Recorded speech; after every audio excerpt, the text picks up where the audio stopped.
Hello mga guys, yan. Bali, update lang natin yung ginawa natin na pedal board. So, pakita ko sa inyo mga guys yung pedal board na ginawa natin. So, ito yung ating pedal board na ginawa.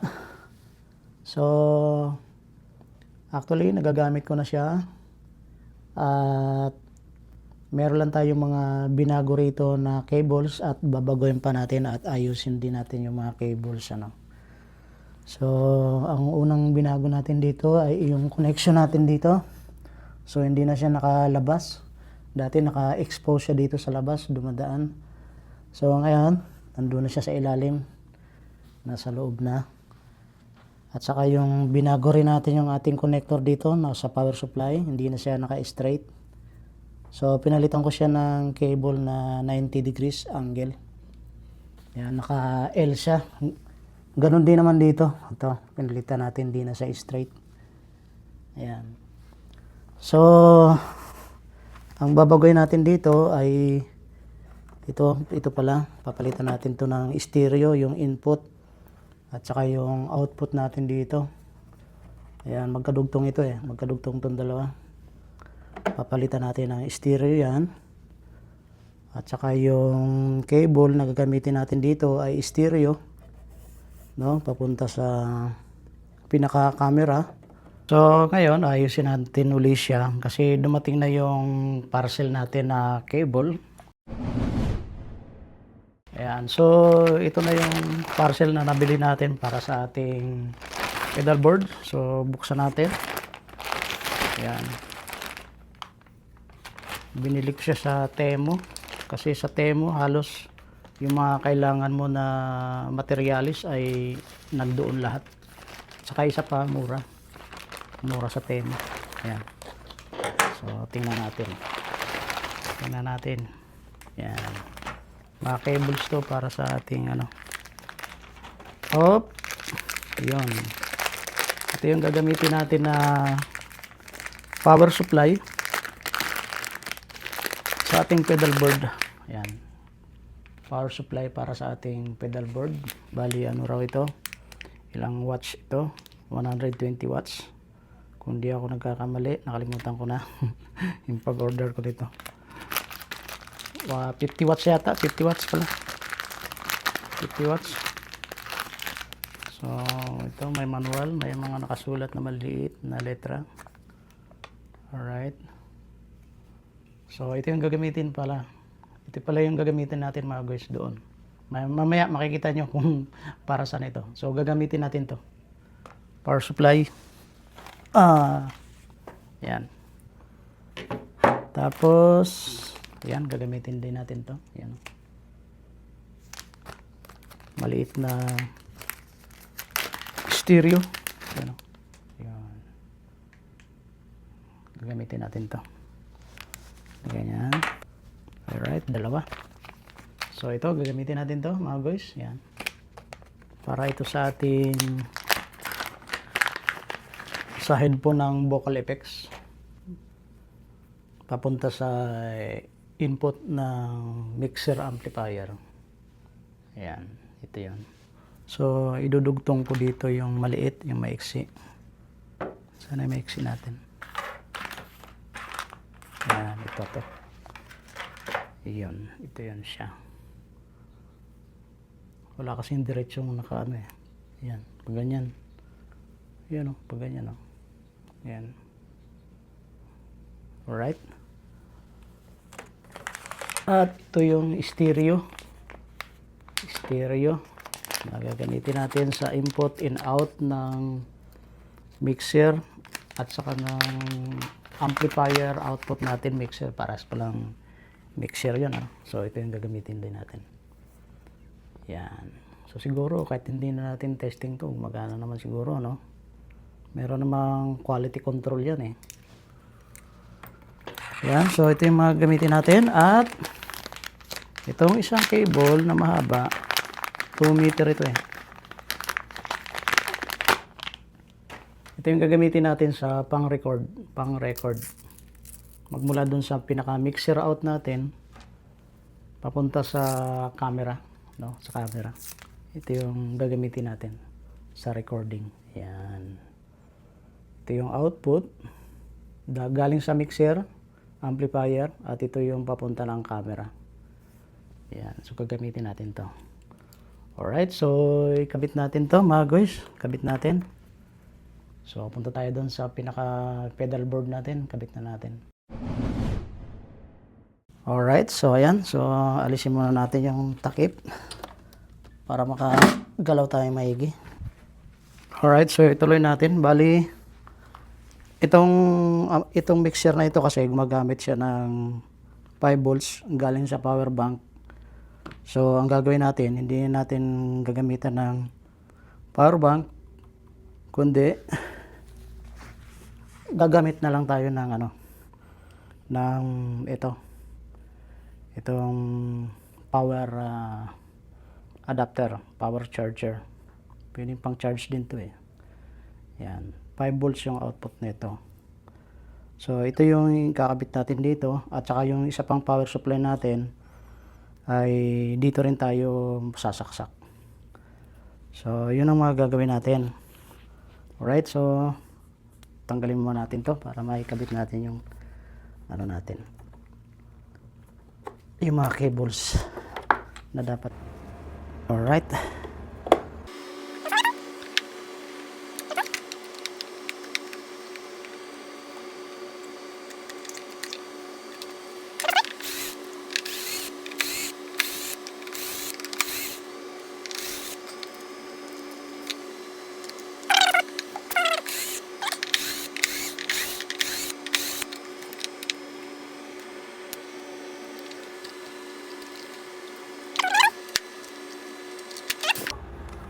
Alright, so yan.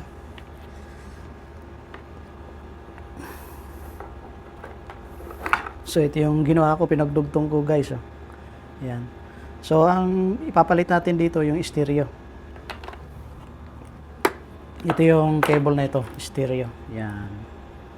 Alas, parehas pala yung haba niya. Sakto. Yan. So ito yung papalit natin. Yan. So, okay. Yung power supply na papalitan natin ay ito. Alisin muna natin to. Ito siya mga guys. Ito yung power supply ng ating actually itong power supply nito, ang sinusuplayan nito ay yung vocal effects at saka yung DI box. Yan. At galing yan dito sa ating power charger. Ito siya mga guys. Ang galing ko lang.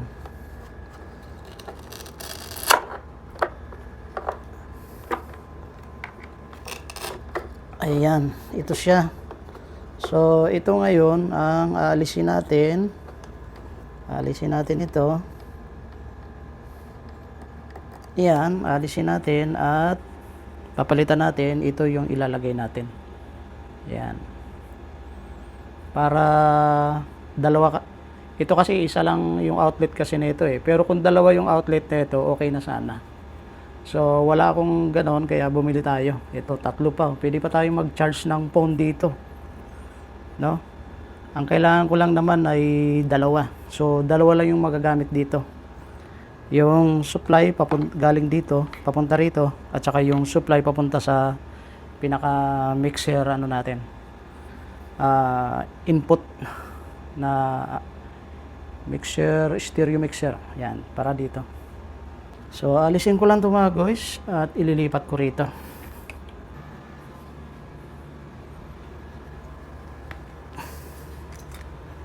Tatanggalin natin. Nakahinang to eh. Nakahinang to sa loob. Yan.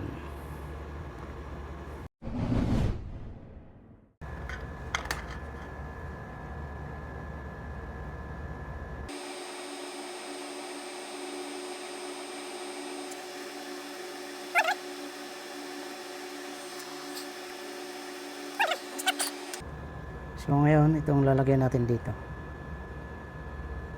Pero lagyan muna natin ang sering cable tube.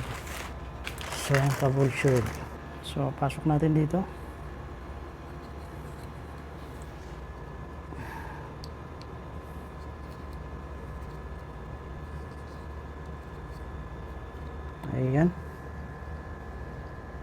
Then, hinang lang natin siya dito mga guys.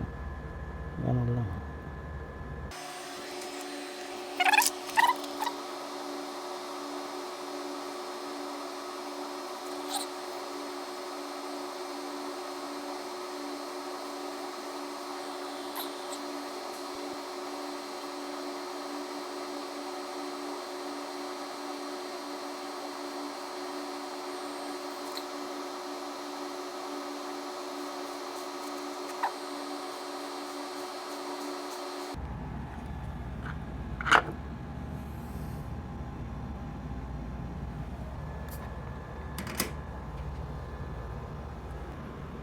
Alright, so yan o. Na-connect naman siya. Connected naman siya. Okay. Alright. Pwede na. Okay. Alright. So, kanya lang siya. Painitan natin.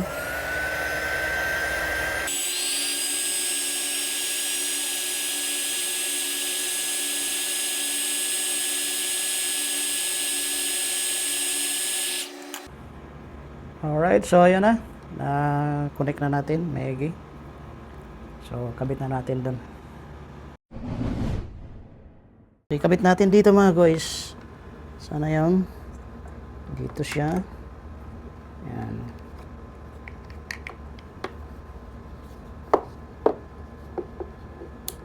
Ayan, connected na. So, try natin na i-testing natin. So, try natin i-test. Test natin. Unahin natin yung ating ito.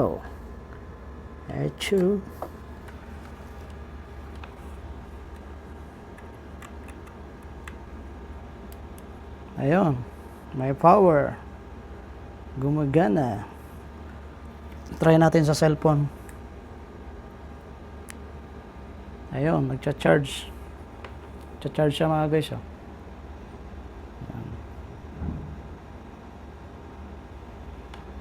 Okay.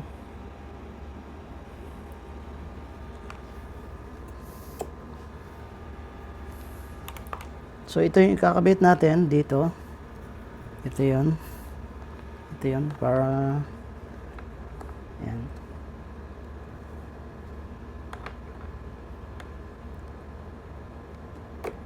Ayan. Ayan, gumagana. Alright. So ito yung power supply na yan. Pedal power. Pedal power, nabili ko rin to sa Temo. Mura lang siya. Ayan. Okay, okay siya mga guys, di ba? Alright. So ngayon, lalagyan natin siya ganitong position. Ganyan ang position niya. Tapos ito, dito lang din siya. Ayan. Ganyan lang siya dyan. Sobra yung saksaka, no? Pwede pang, marami pang pedal board na paggagamitan eh. So, hindi natin siya magagamit yung ibang ano dyan.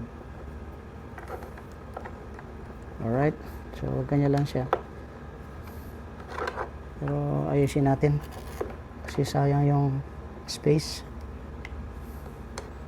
Tsaka ito, kailangan maano natin to. Magamit natin yung space niya.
Alright mga guys, so yan, malapit na natin matapos. Naikabit na natin yung mga wires. So ito, sinasarado ko na siya. Yan. Dalawang tornilyo na lang. Itong tornilyo na to, kailangan maingat ka rito kasi ano to, non-magnetic. Mahirap pag nahulog dito sa looban, mahirap tanggalin. Kaya kailangan siguradong pumasok sa butas. Ayan. So okay na siya. Guys, so pakita ko sa inyo. So yan na yung kinalabasan. Talagang nag-spaghetti na sa loob, pero at least walang naka-expose na cable dito sa labas kasi nga meron tayong box. Ayan yung box natin na sinasarado natin dito. So kailangan walang maiipit na cables. So ayan. So ito na yung adapter na kinabit natin. Ayan o. Nakakabit na siya. Dalawa yung nakakonect kasi dalawa lang yung kailangan natin.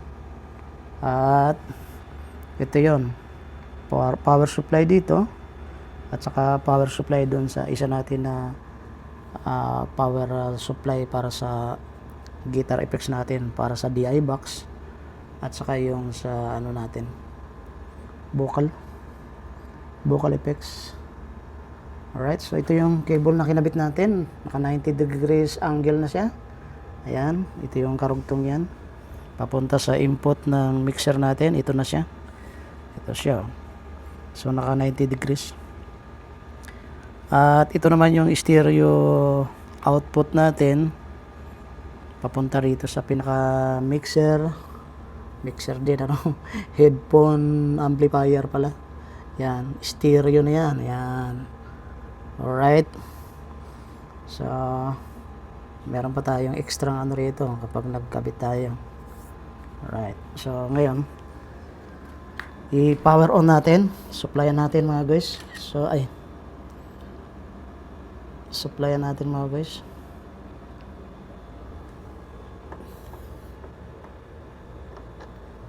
Yan, wala nang switch yan. Direct yan eh. Yan, gumagana. So pag in-off natin, so yun. Pag in-on natin, ayan, gagana siya. Ayan. Alright. So yung power on natin sa natin na guitar effects. Yan. Nandito sa ilalim. Sinusundot ko lang. At ito, check din natin. Alright. So ayan, gumagana mga guys. Yung ating guitar effects. Okay na yung wirings natin. Okay na. At yung isang cable natin, itong cable natin na isa, para sa recording ito. Ito, mahaba ito. Mahaba yan, oh. Para sa recording. Papunta sa camera ito. Ito papunta sa camera. Tapos ito yung pinaka connection natin para dito. Yan, pwede natin connect dyan. Yan. So kasi output na yan eh, output eh. So ito yung papunta sa camera. So mamaya testing natin. Alright. So bali dalawa yung binili ko eh, para kung dalawa yung gagamitin ko na pang recording. Ayan. Sa pang camera. Ayan. 2 meters ang haba nito. Ayan. Alright. So meron pa tayong extra dito. Okay lang yan. Alright. So ayan mga guys. Yung connection para sa ating pedal board na mayroong in-ear monitor. Ayan. Okay na yung wirings niya. Hindi na magulo. So ayan. Meron na tayong power supply dito na nanggagaling dito sa pinaka pedal board natin. So hindi na natin kailangan ng power bank. Ayan. At the same time, since meron tayong adapter dyan, so pwede rin tayong mag-charge ng cellphone. Actually, Pagkakalam ko 50 watts yata ito or 90 watts. Kaya may extra power pa yan para mag-charge ng cellphone. Alright. Alright mga guys, so yan na setup na natin. So papakita ko sa inyo kung ano yung setup natin. Alright, yun. So yan na setup na natin mga guys. So pakita ko muna sa inyo yung microphone. Ito yung microphone na gagamitin natin para sa pag-test natin. Yan, Beta 58A. Bali, dynamic microphone. Yan. So bali yung connection yan mga guys ay papunta dito sa ating mic input. Ayan siya. Ayan, mic input. At dito naman sa pinaka stereo headphone amplifier natin, tatlo yung output natin dyan. Yung isang output papunta sa ating M-Wave. Ayan. At yung isang output naman ay papunta sa ating camera. Ito yung camera natin. Yan yung ating GoPro Hero 8 lang yan mga guys. Yan. Ito yung input nya. Yan. Papunta yan doon. Nakakonect yan. At yung isa pang output ay papunta rito. Maya maya i-connect natin dito sa aking iPhone. So ito yung connection natin para sa iPhone. Yan. Yan. So yan. Yan yung connection natin mga guys. Yung sound na narinig nyo ay galing pa dito sa aking Holy LAN wireless. Yan.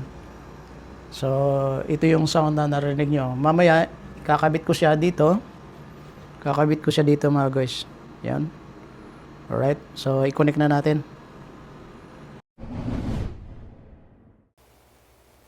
Hello sound. Ayun. Meron na. Narinig ko na yung sarili ko. At siguradong narinig nyo naman dito sa ating mga video. Alright, so yan. Malinaw. Okay na. Alright, so hindi ko narinig yung tunog ng aircon ko dito. So yan mga guys, oh. Okay na siya, oh. Narinig nyo ba ako? Bali, yun. Bali gumagamit tayo ng dynamic microphone kasi itong dynamic microphone mas magandang gamitin kumpara dito sa condenser. Ito yung condenser natin, no? Kasi itong condenser malakas pumikap ng mga sound. Kaya nung unang video ko rito, ng pag-testing ko rito, napipick up niya yung sound ng aircon. So kapag pinatay ko naman mainit. So kaya ginamit ko itong microphone na ito. Siguro nakita nyo naman yung microphone na ginagamit natin, yung Beta 58A. Yan, original ito, microphone na ito. Kaya medyo may kamahalan din to yung binili ko. So yan, gamit natin yung ating microphone dynamic at nakakonect dito sa ating pedal board. Alright. So ito yung sound niya. Okay. So kapag nagtugtugan na, marinig ko na yung kinakanta ng SL. At the same time, yung mga kasama namin,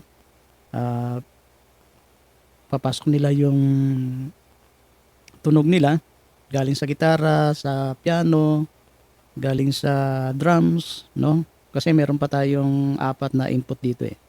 Bali ang nagamit ko dito sa mixer natin ay 2 input, 1 and 2. Galing dito sa ating vocal at saka yung sa gitara natin. Alright. Tapos dito sa pinaka amplifier natin, actually meron tayong 4 na headphone dyan, pero ang nagagamit natin ay 3 sa ngayon. Yung isa papunta sa ating M-Wave, no, para marinig natin. At yung 2 ay papunta sa ating mga camera. Siguro nakita nyo naman kanina, para sa ating GoPro camera, at yung isa papunta rin dito sa cellphone natin. At ito yung sound na narinig nyo. Ngayon, pakinggan naman natin sa gitara natin, Gitara natin, para tunog na.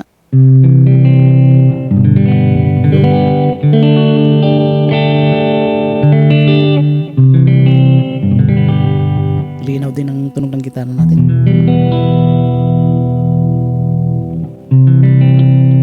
So ito yung clean sound.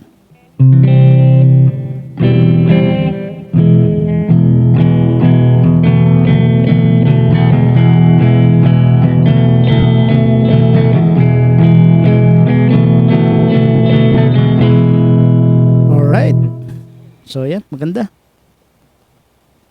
So maganda yung setup natin mga guys. So sana nagustuhan nyo yung setup na ganito. Actually sa ganitong setup marami kayong pwedeng gawin dito, no? Since nga itong setup na ito, yung una kung bakit ko ginawa itong setup na ito kasi meron ako napanood sa YouTube din, sa video, na yung pedal board nila ay nilagyan ng in-ear monitor, no? So ginaya ko siya, kung ano yung mga ginamit na materyales ay binili ko rin at ito yung kinalabasan. So naalala ko nung nagre-record ako dati, meron akong nagre-record ako dito sa pinaka-camera ko. Naalala ko, bakit pwede kayang i-record yung galing dito sa pedal board papunta rito. So nung na-test ko, pwede pala. Yun. Kaya yan. Kaya since na pwede siyang ma-record, so marami kang pwedeng gawin dito, no? Pwede kang mag-tutorial, nagsasalita ka, tapos nagigitara ka. No? Gitara ka. Key of C. Key of G. Key of D. Key of E. Key of F. Yun. So, pwede ka nang magturo ng tutorial kapag ganito yung setup mo. At the same time, no, nare-record pa. No, nare-record. Oh, gamit natin dalawang camera. Dalawang camera. Meron pang isang output, oh. Pwede ka pa maglagay ng isa pang camera dito para kitang-kita yung mga ginagawa, no? Alright, so yan. So imagine niyo lang guys kung ano pa yung mga magagawa niyo rito. Alright. So okay na. Pwede na to. Pwede na to. Actually itong vocal effects ko, kaya nga may effects kasi may effects tong pwedeng mag second voice, no? Kaya ganun. Sound, mic test. Sound, mic test.